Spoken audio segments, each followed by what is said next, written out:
Whenever you rent or buy a video, you need to be sure that the film you choose is suitable for the audience at home. Do sit down. We're just about to have some tea. Ladies and gentlemen, please do not panic, but scream! Scream for your lives!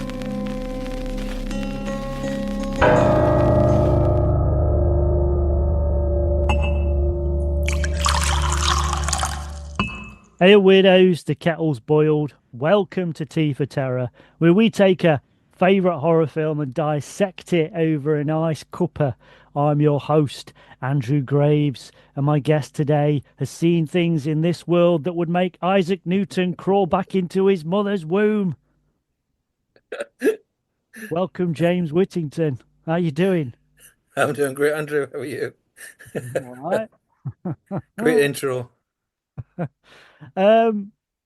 Yeah, so no, it's lovely to have you back because you were going to come on before Christmas, and then loads of stuff happened to both of us, I think. So we were kind of both in limbo for a bit. So it's great. It's great to have you back. What's happening in the world of Mr. Whittington, but also in the world of Nix? Look, Nix is doing really well, very healthy. A lot more people are catching on to what we're doing. A lot of people actually enjoying watching online at nixtv.co.uk, and people are really just the response we're getting is for films. A lot of more Euro horror. People enjoying the silent classics we've been showing recently. Stuff you just wouldn't see on mainstream, or even say Shudder or Prime to a point, or the Netflix. Those little rare gems that you just don't get a chance to view. And my way, still writing the news for Alan over at Dark Side Infinity and blurbs for 88 Films, so it's all good. So could you show the Velvet Vampire the other day? Right? Yeah. Which is a really good cult classic, which is kind of one of them films you either know or you don't. It's kind of there. And a lot of people kind of rave about it, but it's one of those films that whatever you think about it, it looks gorgeous. It just looks incredible. And again, it's something that you will not catch on BBC One on any time, or one of those classic double bills that you may have had a chance in the late 70s, early 80s to catch, but no. So it fills the void. Yeah, it's weird, to be honest. I mean, I'm not necessarily. I mean, there's plenty of reasons I could have a go at the BBC, but I'm not going to have a go at them. But No.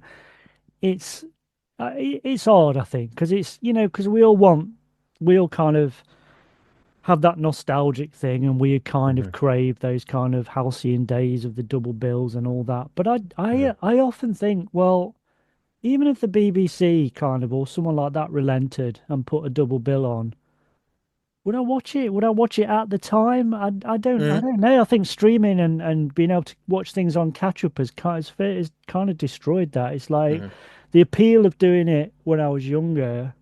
Well, A, I'd got more energy then. I could stay up till God knows when. And B, it's like you weren't going to see him anywhere else. I didn't even have a video for years. So even when I left home, I didn't have a video till I was about 27 or something. Right. So it's kind of like, it was kind of like the appeal of watching a double bill then. It meant something because I couldn't just save it for another day, Put it on, yeah.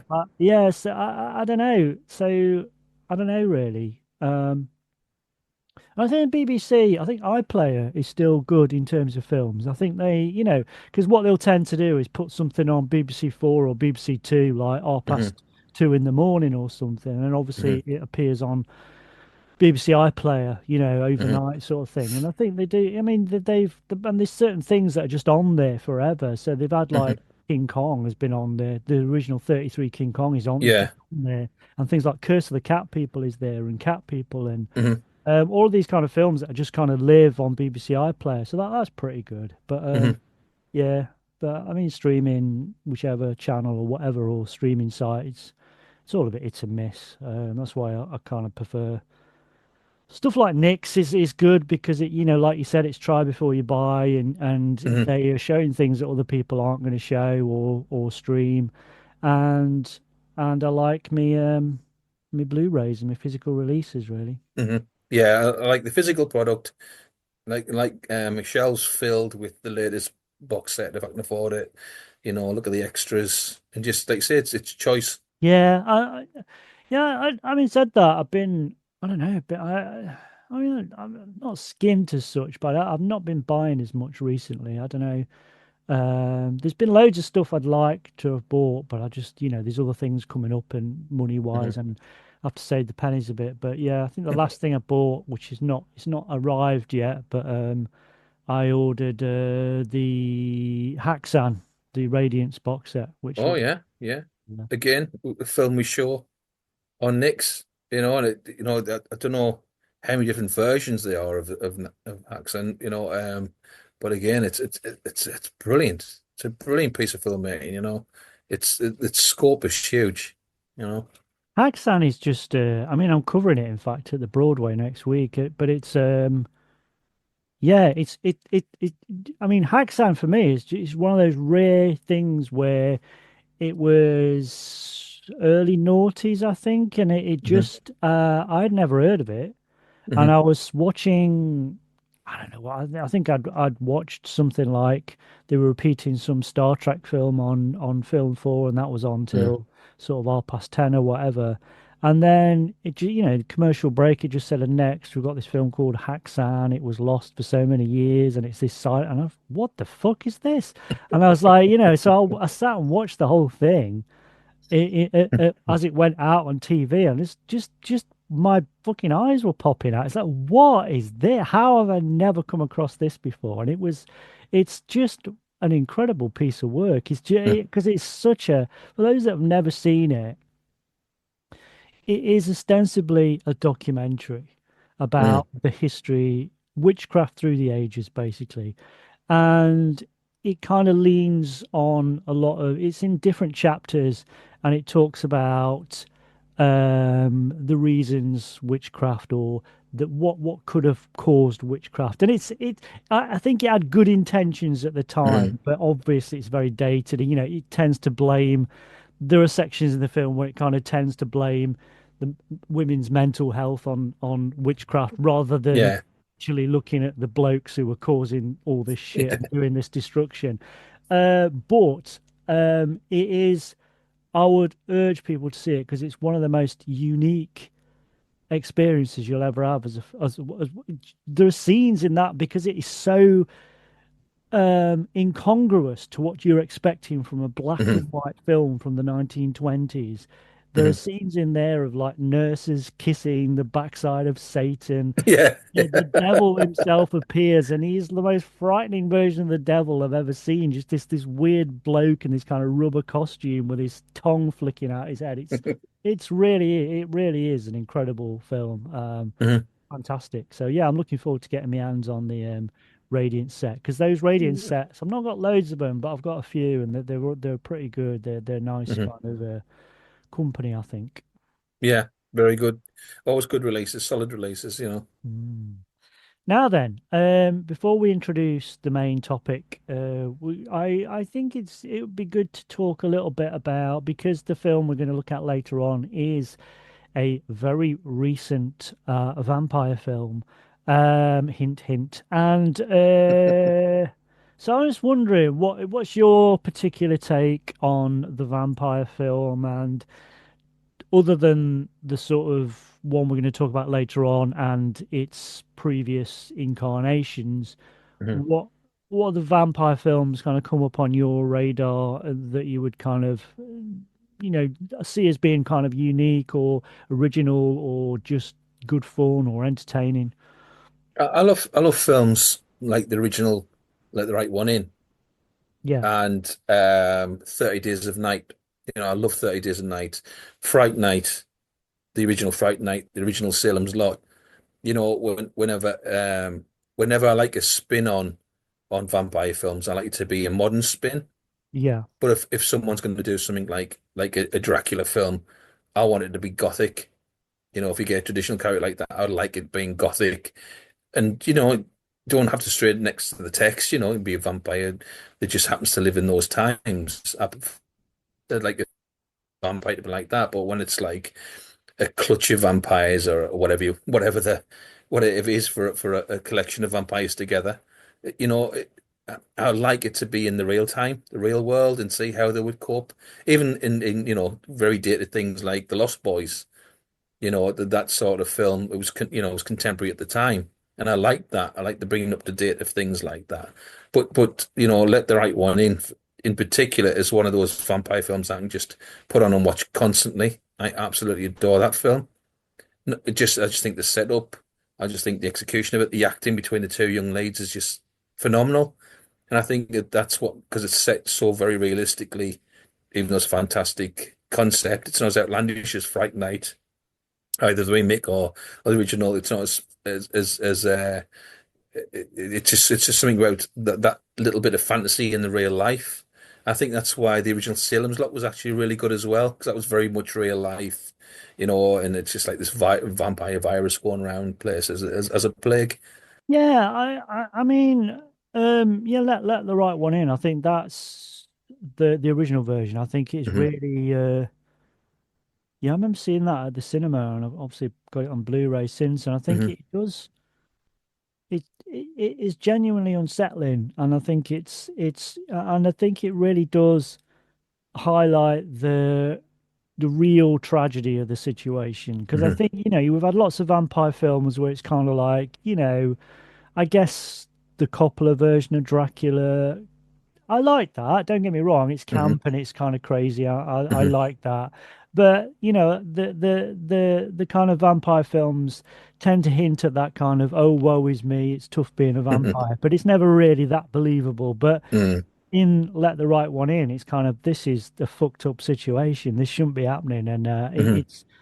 and I think as well, because it's stripped of those gothic properties as well, and it's kind of, Hmm. it's a very real, and the idea that it's, in this snowy locale and it's freezing, and it's Hmm. just that delicious kind of imagery of blood spattering on snow and all this kind Yeah, of stuff. exactly. Yeah. And it's similar to 30 Days of Night that you Hmm. as well. I think anything that within the last sort of 20, 30 years has which has been able to do something Hmm. um slightly different, with that whole, Hmm. because to be honest, if I'm being really honest, a vampire as a kind of monster, if you like, Hmm. it's very far down my list of favorite kind of monsters, I think. Hmm. Obviously, there are some incredible vampire films which I love, and I Hmm. love the kind of performances in that. But Hmm. so anybody that can do something different, obviously, the 31 Dracula, even though it's very baggy and it's very talky and it's very Hmm. boardroom, and but I would argue, the first 20, 30 minutes of that film are Hmm. just supremely brilliant. It's a silent film in places. Hmm. The brides of Dracula in that are just Hmm. phenomenal, and it's a Hmm. really eerie film, I think. Hmm. But I think more recently, stuff like you said, like 30 Days of Night, Near Dark, I think, Hmm. does something Hmm. very, very different with it. And, it's almost, obviously it's more of a kind of you could argue it's kind of it's like, I think this film came out first, but it's kind of like Drugstore Cowboy was around the same Hmm. time, and they're very similar films. It's just Hmm. one is kind of very upfront about it being an addiction, drug abuse, whereas the Hmm. Near Dark is kind of using vampirism as Hmm. addiction. And But it shows them as very real, doesn't it? It shows them as yeah, very real. You know, yeah, there's a lot of pathos in it, but these are dirty rat sort of vermin creatures yeah. that vampires are. There's another Dracula romanticization in it, and it's. I think that's what makes something like Need Dark nearly perfect for that sort of thing. It shows a complete underbelly of it. And I tell you what, as well, I've recently completed watching series two. I watched series one when it came out, and I've just got around to watching series two of The Interview with the Vampire rehash. I don't know if you've seen it, but Mm. if you haven't, I'd really, really recommend it. I Hmm. thought it was fucking fantastic. And I Hmm. know it has, it's had this backlash and there's a lot of fanboys hated it because it's not exactly what Anne Rice did, but it had, as far as I'm aware, it had the go ahead from Anne Rice and it had the Hmm. go ahead from Anne Rice's kind of estate and stuff like that and family or Hmm. whatever.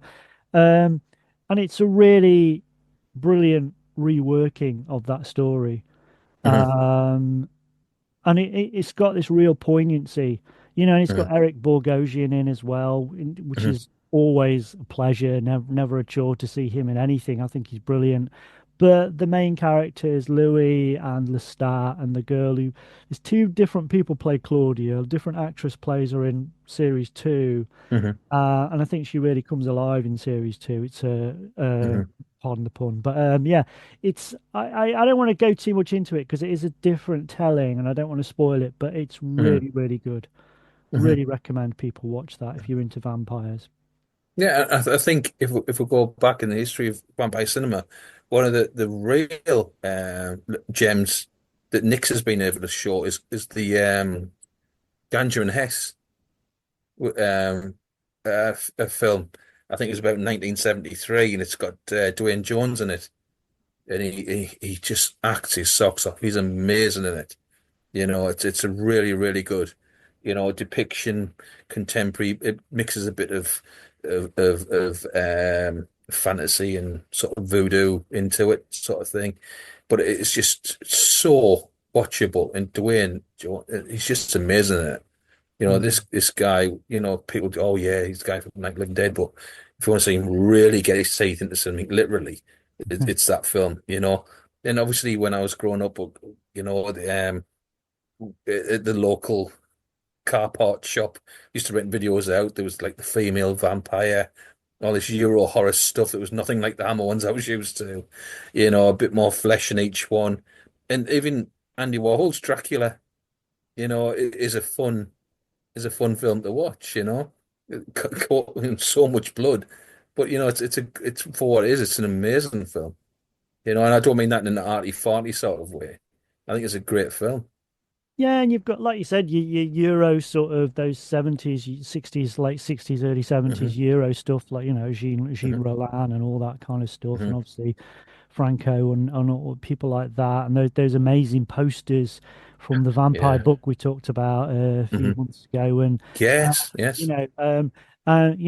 know, but I think also the other ones that stick in my mind are just because they're so odd and different and unsettling are there is Jonathan, which is from 1970, which is a German Hmm. production, which is a reworking of Dracula, but it's Hmm. done in a different way. And it's very much kind of period setting, but it's very much it's just the grimmest telling of that story. And it's obviously a kind of Hmm. it's almost done in a kind of warning from history. So it's kind of like it's no coincidence that the main it's done very much in a kind of fly on the wall kitchen sink, very realist. Hmm. It's all on location, a lot of it's outside, natural lighting, so it's almost like Hmm. that Barry Lyndon type feel, Hmm. but with vampires. And I think that it's no coincidence that the main vampire gang, if you like, Dracula's gang or whatever, they all are dressed in either red, white, or black. They Hmm. become this human representation of the swastika, the Nazi flag, and Right. all of those kind of things. And the way that the vampires are kind of dealt with in the end, it almost makes you feel sorry for the vampires. It's a really grim film, Hmm. Jonathan, but it's good. And the other one I really like because it's so different and it's very much a working class kind of blue collar vampire is Martin by Martin. Martin Scorsese, by George Romero, not Martin Scorsese. That'll be good. Let's see Scorsese. Uh, but also I think that I was thinking about this the other day. It's like you know. I mean, it isn't. It's a science fiction horror film, but you could argue that Alien is like a vampire film, really. Hmm. This thing that Hmm. lurks in the shadows and just He attacks and his teeth come fades. literally out of its head. Yeah. not as obvious as Life Force was a vampire Yeah, film, yeah, yeah, yeah, yeah, you yeah. know, which Life again I Force. loved. Well, it's cracking, Life Force. Yeah, yeah, Life Force is it's a fun. Last time I saw that actually was when was on holiday, but yeah, it's great. It's really Mhm, good. Yeah, mhm. vampires, naked vampires from space. Yeah, That's it's the important, best ones. If you're Yeah. gonna have a vampire, they're the best ones. Yeah, I'm not sure about this vampires from space film that you've pitched me. Oh, they're all nude. They're all nude. Okay. Oh yeah, greenlit. Any other vampire films that Um, tickle yeah, your fancy? I wanted to go back and like say, I think one obviously can't mention you got to mention Hammer, Mm, but Vampire Circus yeah. to me is actually their best vampire film apart from the original Dracula. I loved that. I really did that. But then again, I've got a soft spot for the Satanic Rites of Dracula, even though it's contemporary. And I said I like Gothic. I just think I loved that. It was very, very much in the ITC mold of TV sort of stuff. It was like the Yeah. Persuaders and stuff like that. I think they really took a leaf out of their book because it's quick edit and it's fast. It's contemporary London for the time, the very early 70s. I loved that. You Well, know, Dracula 72 AD. I mean, that is just that's just a laugh riot. It's just yeah. brilliant. I love that. The camp, again, I've mentioned this before, but it's it's just a great example of one of those films that's been made by middle-aged men who have absolutely no understanding of youth culture. Yeah, I mean, yeah. yeah, It's like, there's the party scenes from Dracula 72 AD, and then there's the scene from Carry On Camping from a couple of years earlier, where Sid James and Bernard Bresslaw, in order to kind of get rid of these hippies that are partying in the field, they dress up as hippies. That is more convincing than, than the party people in Dracula 72 AD. But Dracula 72 AD, I love that the prologue, which is set Mhm, in the kind of the classic Hammer mhm, Gothic period, and it looks great. It's only like mhm. 5 minutes or whatever, but it looks, and obviously Drac with the cartwheel. And I Yeah. always loved that image in the Alan Frank book. It's God, why has Dracula got a wheel stuck in him? Wales. Yeah, Yeah, it was a bit of bad luck for him that, like, wasn't yeah, it? Impaled on a cartwheel, but there's very few. Even though, excuse me, it's a massive genre, and you got these little things. To me, it's a very hit and miss genre. I mean, like if you go back to the Dracula, I think it was Wes Craven did the Dracula film in later on his career, and it just wasn't good. I think Mm. there's a lot work. Like there's more bad than good vampire movies. Mind Yeah. you, I found Abigail fun. You Yeah. know, I, Argento had a go as well, didn't he? And yeah, God bless him. That wasn't his best effort, but like you say, Abigail was huge fun, and yeah, the nods to all the vampire films, such as I'm sure she dances to Swan Lake, a lovely nod back to the Dracula 31, and things like that. I love things like that, and that was just balls to the wall movie making. They knew it was camp and fun, and they just went for it. I think Daughters of Darkness as well. That's one of my Mm, favorites. It's just because it yeah. looks so great, and a little bit like Jonathan, it's got all these kind of Nazi sort of illusions as well, Hmm. and like there's all these kind of the kind of female vampire sidekick is very much in a kind of Louise Brooks kind of Hmm. guise, and all these kind of nods to older cinema. It's great. It's really good, and honestly, it's just set in this really shitty part of Belgium as well. It's great. Yeah, poor Belgium. But I also think if we want to talk about not taking itself too seriously, is what we do in the shadows. Oh yeah, yeah, yeah, yeah. And I love that. I think this TV series is a bit hit and miss, but the initial film is just wonderful. I just think that is just that's how you're going to spoof it up to it as a mockumentary sort of thing. You And I know think that's what? got so many. I really loved the film, and then I tried to watch the TV show, and it took Mhm. me I mean, they're only like 20 minutes long, these episodes, but I don't know what it Hmm. was. But the first episode, I just could not get into it. And I finally did watch it to the end, and then I made it through the first series. And then after that, I was pretty hooked. I think it's really good. Hmm. Um, I think, a lot of it's down to like, yeah, obviously it's the cast, it's really good casting. Hmm. Matt Berry and stuff like that. And it just works. I think, I think it's one of those few things that deserved a broader canvas, I think, because the film touched upon this stuff. And the film, I don't want to take anything away from the film. The film's very, very good. Hmm. But I like the fact that they explore things. And I think one of my favorite characters in the TV series, who is not in the film, is Colin, who is the energy vampire.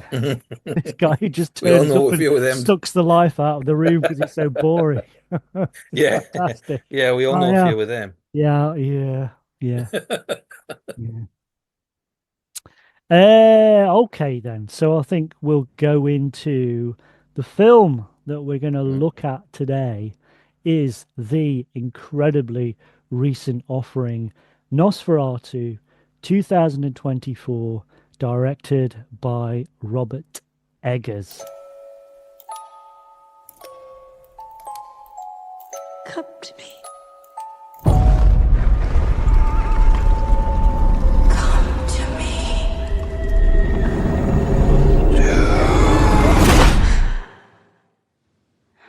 Now then, let's just keep our powder dry on that for a second. Now, obviously, this was always going to be a controversial decision, I think, within sort Hmm. of horror fandom, and I think there is a lot of that, and maybe we'll chat about that later on. Hmm. But obviously, this, you know, so it- back in 1922, we had obviously the original version. Hmm. So it's over 100 years old.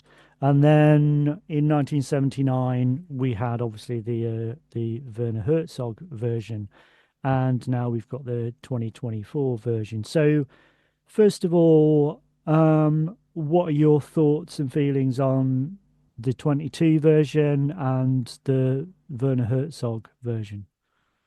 I think they both got their own positives to why you should watch, but you cannot beat the 22 version. Is just it's just stunning for such an early period film. The setups, and I know it's just a cheap German knockoff of Dracula. Everybody knows it as that, really.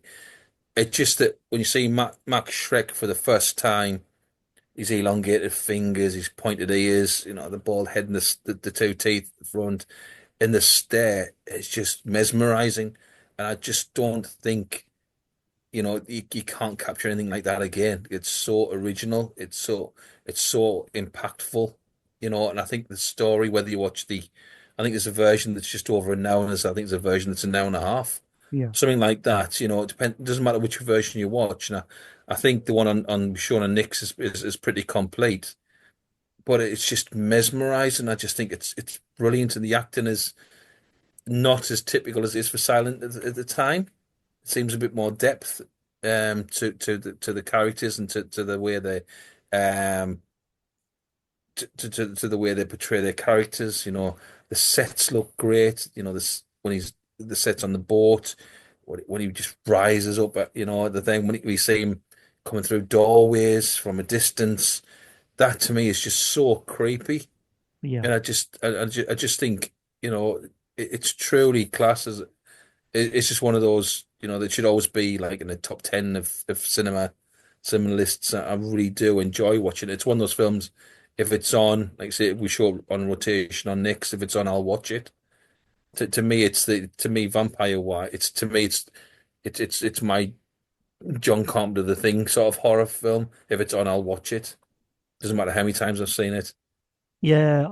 I'm gonna because again, it's another one of the films I'm covering at Broadway next week, and so I'm gonna rewatch it at some point over the weekend. And the last time I actually watched this film was a few years ago, and I was really lucky. They were showing it. They were screening it in Derby at the Mhm. cathedral. So he was introduced by a vicar, and it had live church organ as well. So it's an incredible experience, really. So they waited till it went because it was summer, so they waited till it went dark, and then they Hmm. started showing the film. It was just an incredible thing to watch in a Hmm. cathedral, introduced by a vicar. Okay, yeah. Fantastic. And what I mean, obviously, it's an example of German expressionism, whereas Hmm. the previous kind of German expressionist film, um, The Cabinet of Dr. Caligari, that was very much about Hmm. um, over the top sets design and Hmm. costuming and this feeling. It was all interior. There was nary Hmm. a hint of natural lighting or anything like that. All Hmm. interior, all inside, painted on shadows, blah blah blah. All this stuff that's been said a Hmm. million times before. Obviously, it's great. Hmm. Um, but Nosferatu it's German expressionist, but it's not about set design. It's pretty much, obviously there were certain sets that were Hmm. built, like the ship and things like that, but most of it's on location. Most of it is on in real places. A lot of Hmm. the time we're seeing natural light being used as lighting rather Hmm. than unnatural lighting.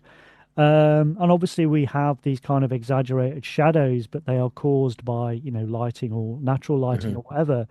Um, but it's the expressionist part of it comes from the camera angles and the way that it's viewed through the camera. So we Hmm. very often get these low angle cameras to kind of inspire those kind of feelings we got with Cabinet of Dr. Caligari, but in a different way using the camera. And I Hmm. think it's brilliant how Orlok is, you know, he's always present. He is. Everyone else looks this sort of period costume, obviously, but everybody else looks very Hmm. ordinary. The only thing that is really exaggerated and out of place is Count Orlok, and the nth degree, and also it's the way that he is introduced into scenes. They Hmm. have him framed in a doorway, which the doorway looks like a coffin. We have him coming Hmm. out of from the base, the bottom of the Demeter, and Yeah. again, the way that's filmed looks like he's crawling out of a coffin. It's a Hmm. film that is absolutely mired in the idea of death. Hmm. This is very soon after the First World War. There's Hmm. literally blood on the hands of certain politicians and death. And, he is literally, Nosfer, the Count in this, he is this figure of death. He brings the plague with him. He is death personified. And Hmm. because the nation was kind of still like lots of places in Europe, they were still kind of Hmm. trying to figure out what had just happened in the First World War. And Hmm. German expressionism, up until, because it's easy to forget now. We think Hmm. German expressionism, it's a cinematic art form, but it Hmm. wasn't always the case. It started out on canvas. It was a theatrical art form, and it was only when all the other kind of the mediums that were used to express German expressionism, they were kind of dead and done, really. It was kind of Hmm. done as an art form, but then it gets this new life in the form of cinema.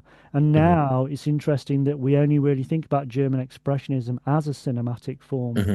Hmm. And I think that both those films do it really well. And then, you get films like The Hands of Orlok a little bit later, which Hmm. the expressionism there really comes out in the Hmm. performance of Conrad Veidt. But it's yeah, I mean, what else can you say about Nosferatu, the 22 Hmm. version?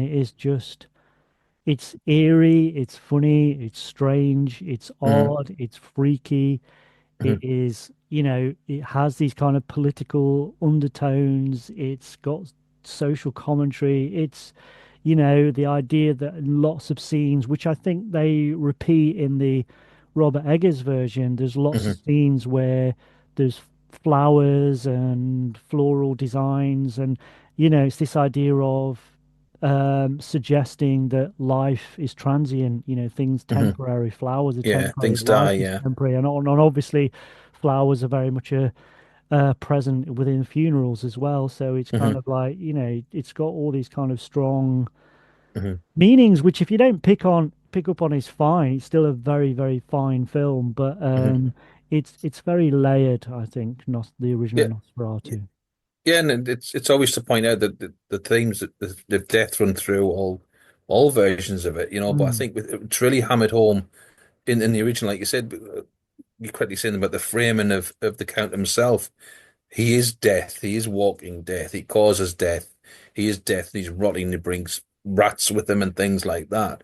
And it's about mortality and it makes you think about things like that. What that situation if you were in eternal, it's going to be miserable. Yeah. You've got to have, the blood of all these people, and it doesn't camp up the idea of being a vampire or it's been to romanticize or anything like that. It's going to be an absolutely miserable existence, and nothing's played for laughs in any version really, and it's just you get to feel for the character, the lead vamp of the vampire itself, just saying, look, this is what it's like. You're still slightly rotting away, but just to stay undead alive or unalive, you need the red stuff, and it's just so sad. Mm. The vampire's existence is a sad thing, unless you come a vampire at 21 and you've got some time on your hands, but it's just sad, and that goes all the way through the film, but it doesn't make it a miserable viewing. It just Yeah. gives it, like I said, that another layer, isn't it? And you question mortality and things like that. And God, what would I do in that situation? Could I bite that person? If it was just, it was somebody who's dying, who's old, could I still go and suck the blood from them? Would I be repulsed by it? But yeah, Mm. it's a very sad existence. But Shrek in it, he's beautifully directed, but he just brings so much just by being in a scene. You've got to watch him, and then, like I said, the last few minutes when he dies, it's so beautifully done. The Mm. fade and everything. Okay, so what about the much hailed Werner Herzog version? Because I I got to be honest and say I struggle a bit with that one, to be honest. Hmm. I like Isabella Rajani and I like Klaus Kinski and I generally like Werner Herzog from that particular era. I think those 70s films were really, Hmm. he had his own kind of bleak, strange, kind of quiet style. And so I get that it fits into that sort of universe, but I don't know. I mean, it's weird. We're looking at the 2024 version of Nosferatu and how much kind of negativity that got, and a lot of people, quipped, "Oh, well, it's easily the third best," and I don't think that at all. I would much rather take the new version than the Hmm. Herzog version. I've always struggled with it. I don't know. I don't know. It's just me. I don't want to knock it, but it's not my thing really. No, I think Kinski is slightly miscast in this one, even though I do like him in that tip, but he's not good at doing pathos or anything like that. We're used to him being more out there, and he does bring a slight eeriness to the character, but I just think it's a bit too long for what it has to say. It becomes a bit ponderous at times. Like you say, a brilliant director. It's just the wrong film for him to be for a genre film. Yeah, because I mean, there's no doubt that he could do evil, Mm. I think The Great Silence, he plays like such a bastard in The Great Silence. Hmm. And he is great. He is this, whatever he got up to in his personal life. But I mean, just as an Hmm. on-screen presence, he very much Hmm. was always in those kind of spaghetti westerns and other things. He was Yeah. always kind of this ratty, Hmm. weirdo freak show sort of character on the edges, on the periphery, really, that didn't, even though he Hmm. might have been in a gang or whatever, he was Hmm. never he was always kind of on his own. So Hmm. I get why Herzog and obviously, you know, you could do a whole podcast on the sort of Herzog and Kinski relationship and Hmm. non-relationship and all that kind of stuff. But I think that, yeah, I don't know. I don't think he's bad as the Count in the Nosferatu 79 version. Hmm. I think he does kind of handle that because I think what, if anything, what the film does bring that we'd not really seen before in such a way was this feeling of it him being damned, Hmm. a Hmm. damnation and Hmm. And I think we understand the misery of the Hmm. situation in the 22 version, but Hmm. this is more about this is, he is cursed, Hmm. and and Hmm. there is no escape from this. Hmm. Um, but I don't know, it just takes a long time to get there, I think, and it's not. To be honest, if someone said to me, let's watch this, I'd watch it, but I'd be sitting on my hands and kind of squirming a bit because Hmm. it really doesn't necessarily Hmm. do it for me. And I know It- that's kind of sacrilege to a lot of people, but it just doesn't. I get what they were trying to do and what, obviously they achieved it for a lot of people and a lot of people love Mhm. it. So great, I'm glad it's out there, but it's not my bag Mhm. necessarily. I think it looks great. It is beautifully shot. It drags its heels, at times, and you just think, don't just go for that, that landscape shot again, it just, it could be sped up. And we'll talk about the new one in a moment because that has quite a long duration as well. But this one seems just l long for the sake of it, And yes, he is a tragic character, and you see, he's more rat-like in this one than he's in with the original one, as such. And it just doesn't gel as a film to me because of its length, and it's not because it's too serious, because the new one's very very serious. There's just something missing from the film that you would normally get in one of his movies. Mm. And I think as well, it's not, a film is a film. What appears on the screen, and you have to judge it on those merits that you watch. Mhm. And but I think having done a bit of research on it before, I've covered Nosferatu 79 on a different sort of podcast, and so I had to do some research for it. And yeah, it doesn't help that a lot of the making of, they weren't, obviously it's back in the 70s, it's a European production. They weren't Mhm. particularly great at animal welfare. The rats that they used Mhm. were really mistreated and Mhm. killed and boiled alive and dye. They had to dye them sort of grey, and then they chucked them in this dye, and the dye was still really hot and all this kind of stuff. And Right, yeah. so it's kind of like when you know that, and I'm not dismissing it because of that, but it's kind Mhm. of like it's a little bit like Cannibal Holocaust. It kind of puts me off. This idea. Yeah, yeah, because Uh, of that, yeah. It's again, it taints it slightly, but I just think, you know, it. I think if it could easily have had another, a good 20 minutes cut out, and it would be more decent. Um, but it is what it is. It's not a bad film, and I don't think Kinski's doing an impression of Shrek. I think he's bringing his own interpretation, which is good. It doesn't have that spark that he would normally bring to a film.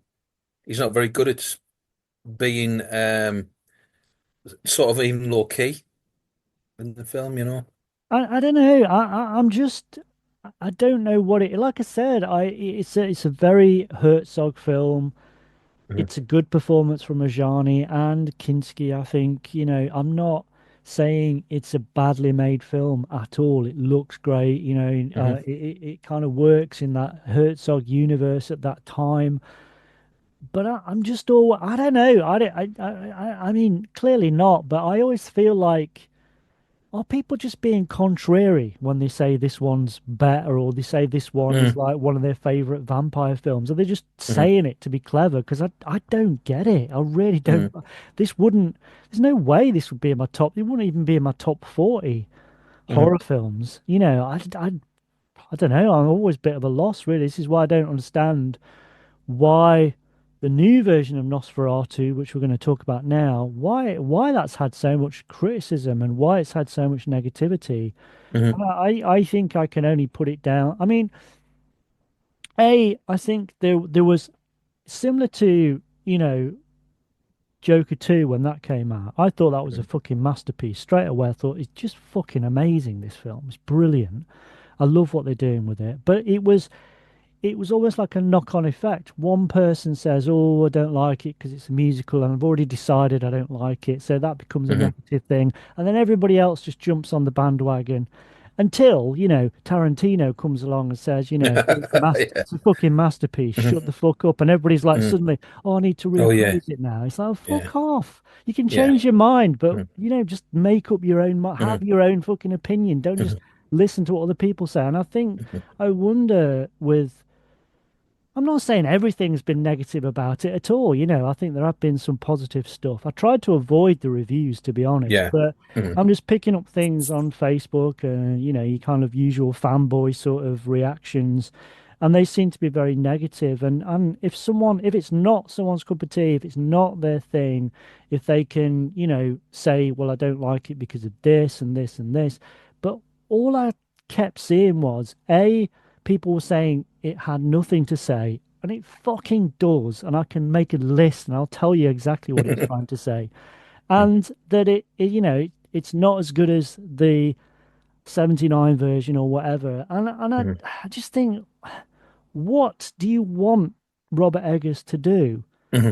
What did you think he was going to do? Was he just going to remake the 22 version? Well, of Hmm. course he's fucking not. He's made a Robert Eggers film, and it's Hmm. a fucking good Robert Eggers film. Hmm. And I loved The Witch. I thought The Lighthouse was incredible. I Hmm. was I was okay with The Northman. I thought it was okay, but it wasn't necessarily my bag. I thought it was Hmm. done well, and I thought this was just amazing. I Hmm. thought it was just brilliant. So I just kind of flabbergasted why how. Well, I'm not surprised that it had negative reaction because again, I think it is this contrariness, this mealy-mouthed kind of instant reaction. Well, it's not the 1922 version, so I don't like it. Hmm. You've got to have more of a critique than that. If you're gonna go to the if you're gonna actually make the point of Hmm. writing a little review in your Facebook feed or whatever, I've got to make a fucking point. You can't just say, Hmm. "Oh, I don't like it because it's not this film." What? I, I think, yeah, I think it's that we talk about running times. It has got a really long running time, but each scene is of value. The composition, the color scheme, the grading that film is amazing. Some scenes are almost monochrome, but you just see hints of color in it. Yes. And I just think the use of shadows, obviously taking it from the first one, the use of shadows is superb, but without truly copying it. The Mm. style of the Count himself is incredible. I think that's just so as far away as you could get from the original Nosferatu. I love his Vlad the Impaler tash. You know Yeah. what I mean? It's just the little nods like that. And I thought his makeup was incredible. What I thought his voice was I liked incredible. about it, the look of it. I mean, Hmm. I think it's really interesting and a good decision to have him on the periphery. That Hmm. we don't get close-ups, we don't. No. It's not long lingering shots. He Hmm. is this kind of shadow, this phantom that's on the Hmm. periphery, on the outside of our perception, if you like, Hmm. which is what a vampire is. Hmm. But when you do see his look. Um, it's yeah, I think there is that, like you said, it's kind of partly Vlad the Impaler. But what struck me, it's almost like Nosferatu, the 22 version, was filmed in the aftermath of the First World War, and he is the personification of death. The death Hmm. and destruction that the whole nations have gone through in the last few years, Hmm. and that's kind of this bloodletting is very much a metaphor for that. Hmm. Um, Now, obviously, in reality, Nosferatu 22 is set years before the First World War, Hmm. and obviously this version is set at the same time, but it's almost like he is Hmm. Orlok is like almost like he's like a precursor to that look of the kind of Hmm. German sort of Kaiser, that classic look, the moustache and the Big, yeah, whipped over hair and stuff. He yeah. kind of looks like a German soldier, a German sort of Hmm. general from that would become, and it's kind of got that eerie feel like he is death and he is coming and there's going Hmm. to be worse on the horizon. Hmm.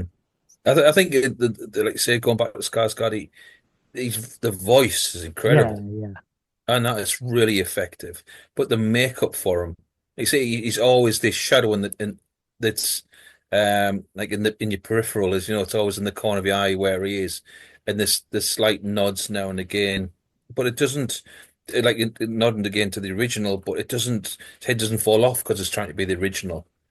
There's some wonderful. I think Lily Rose Depp's brilliant in it. yeah, I think her emotional, strong female character, to quote a phrase, she's brilliant. And I actually thought Nicholas Hoult was actually very good. yeah. He showed a lot of depth in this as a man who's got loss all around him. And it's just the detail, the period detail is fantastic. The costumes look amazing.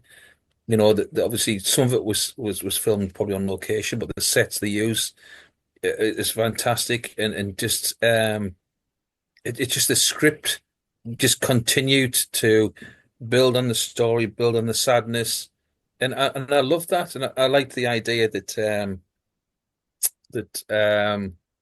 I think Willem Dafoe's character at the Ebert or Ebert, how do you pronounce it, was brilliant. He's just the right side of crazy.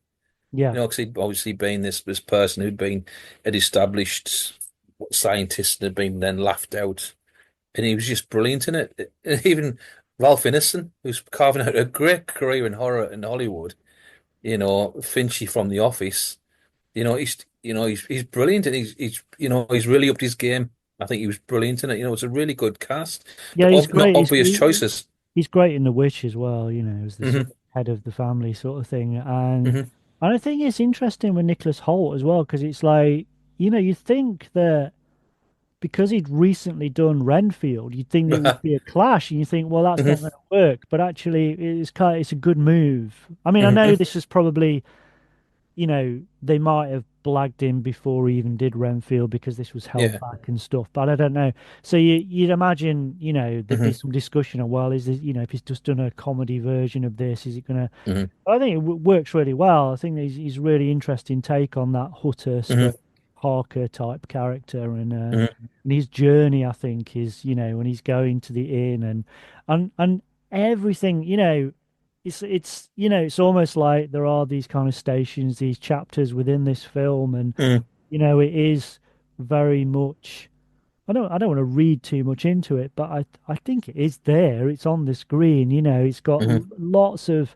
This is very much in the same way that Nosferatu 22 was very much about, even though it's a period vampire piece, it's very much about what was happening then in society in Hmm. Germany at that point, and this is very much about what's happening now in our Hmm. society, in our wider society. You've got this horrendous parasite, horrible, toxic male character who is Hmm. ruining the lives of people. You've got this idea, when Hutter gets to the inn and there's all this kind of gossiping and they're trying to, Hmm. it's almost like this idea of this community's been sort of gaslit and they are this mob mentality, very much Hmm. about what's happening in America and other places and stuff like this. Hmm. The idea of the corsetry on the women and, let's tighten her corsets up. And she, this idea of, again, very relevant to what's happening now, women having no, in America, the rights of women and their bodies being Hmm. eroded every day. That's obviously very apparent in Hmm. Nosferatu. So, I mean, I could go on and on and on. I'm not going to go into, but the idea that this film has nothing to say is fucking laughable. It's just Hmm. this. I would say that you know, I think Robert Eggers he does have a style, but it's not a style in the same way that say Tim Burton has a particular visual Hmm. style. It is there, but it's less easy to define, and it Hmm. is about stripping back. And Hmm. The Witch, for instance, it's that quietness and that feeling of cold and chill in Hmm. the air, and all this kind, that Hmm. dripping sort of nature. And I think this does that. I think you'd expect him to go over the top with a style, but he doesn't. It's still fairly stripped Hmm. back, even given that you've got this vampire monster at the heart of it. Hmm. Um, but if anything, I would say it is. Whereas a lot of vampire films, and I'm perfectly happy that they are, but a lot of vampire films are style over substance.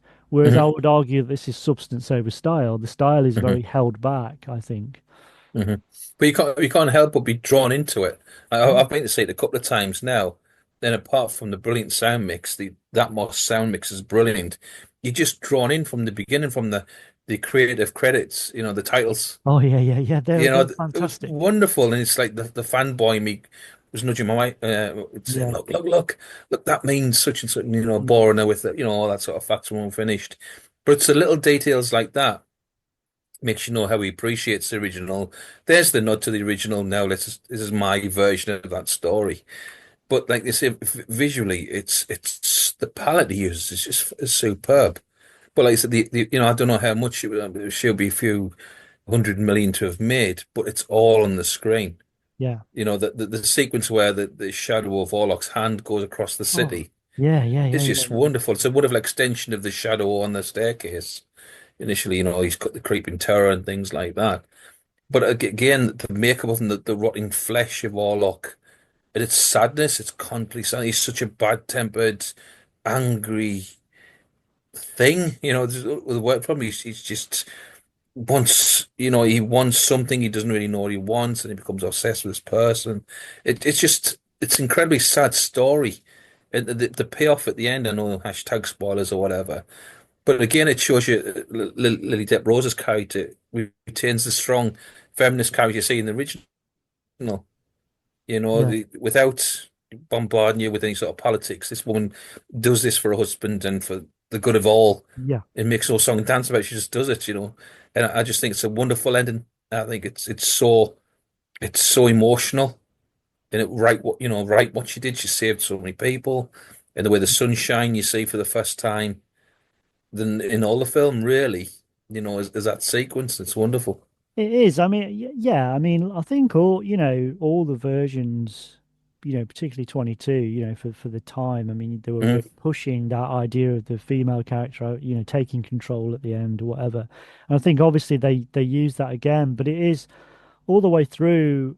Even though obviously females at that time, male women at the time were subjugated, and we see evidence of that in the Hmm. story, and she's being controlled by these men that don't really understand what they're doing, and I love that ending, is this kind of like all this pain, this hurt, and you've got the Count, who is this kind of personification of hate and desire, who is literally rotting from the inside, and Hmm.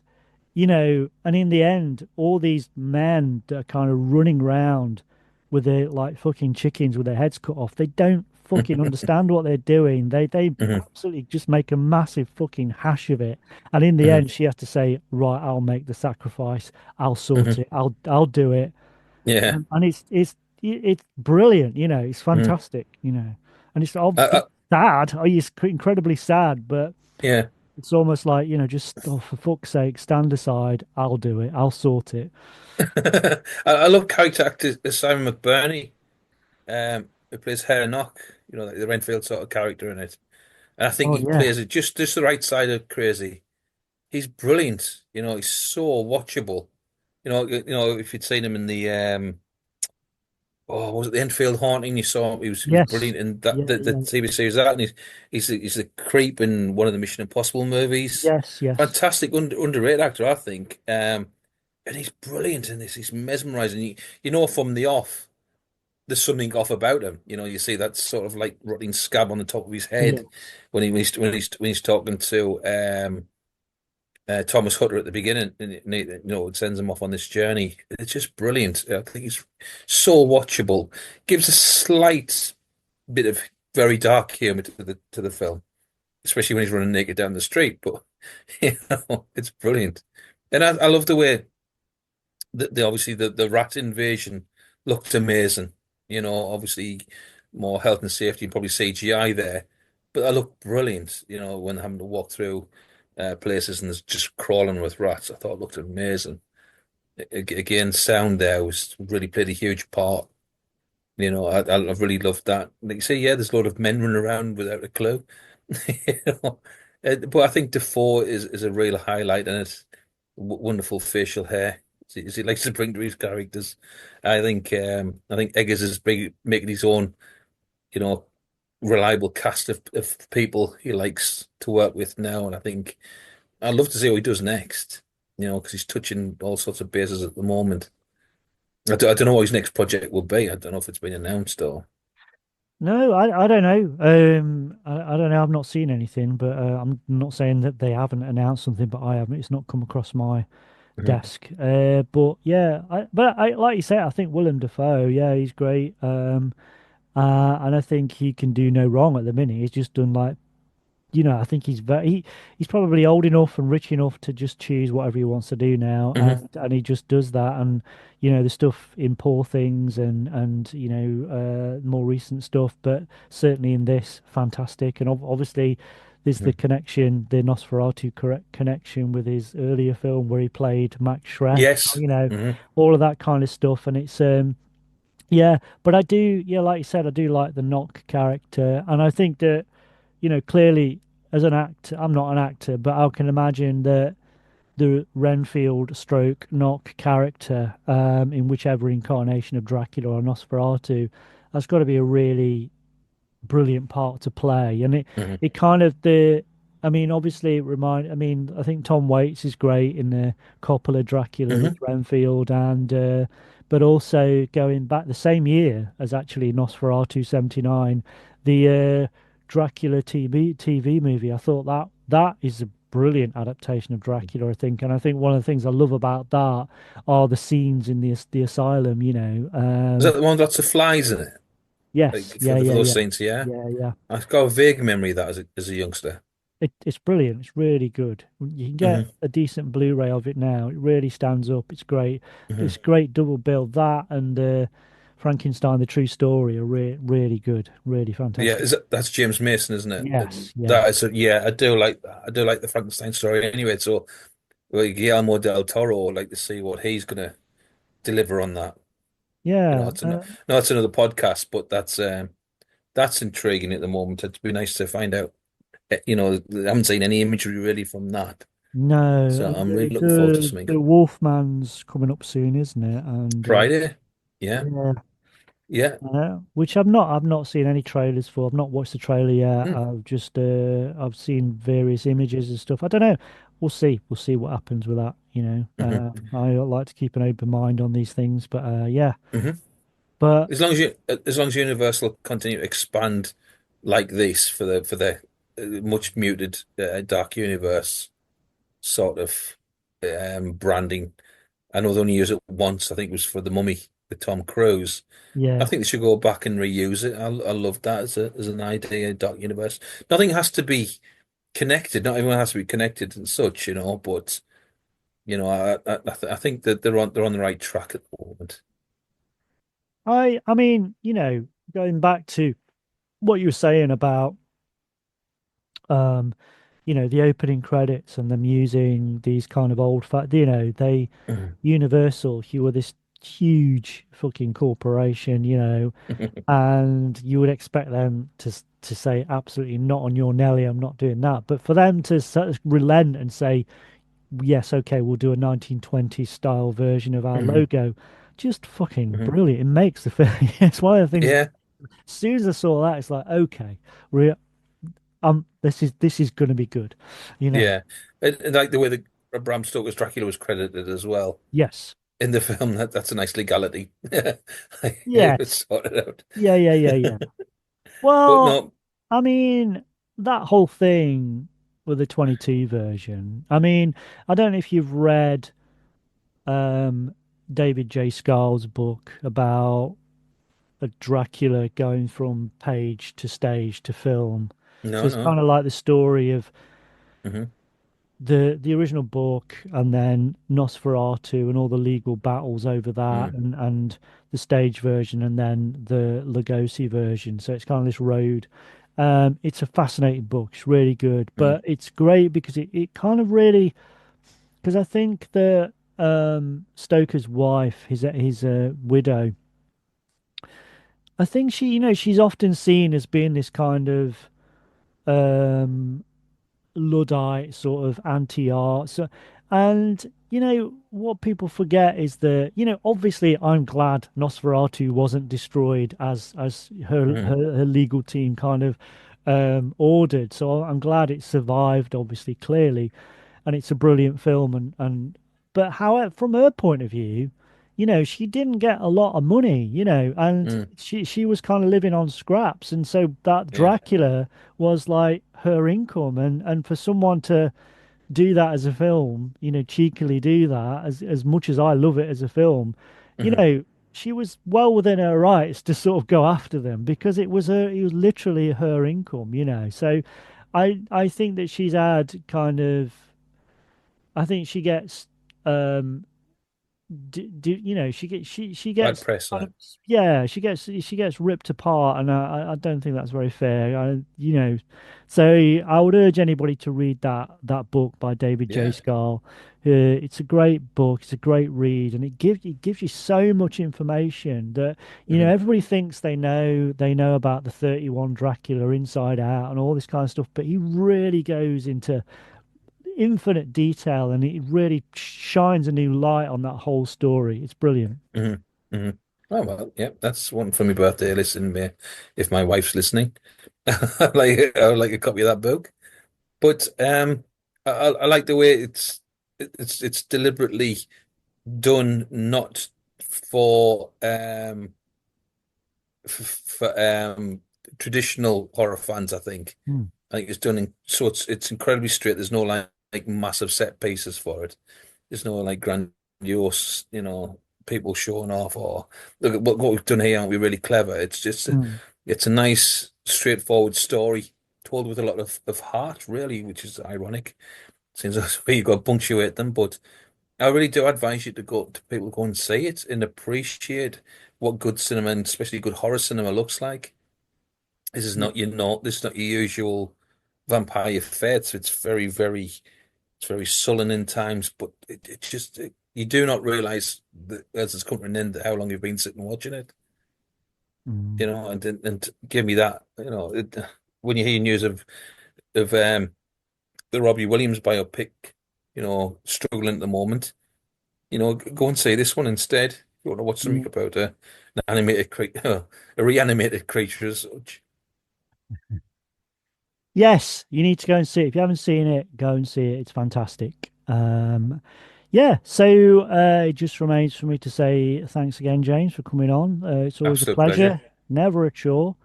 Yeah, you will definitely come on again, hopefully. So yeah, thanks a lot, and remember to call round next time. Make yourself at home.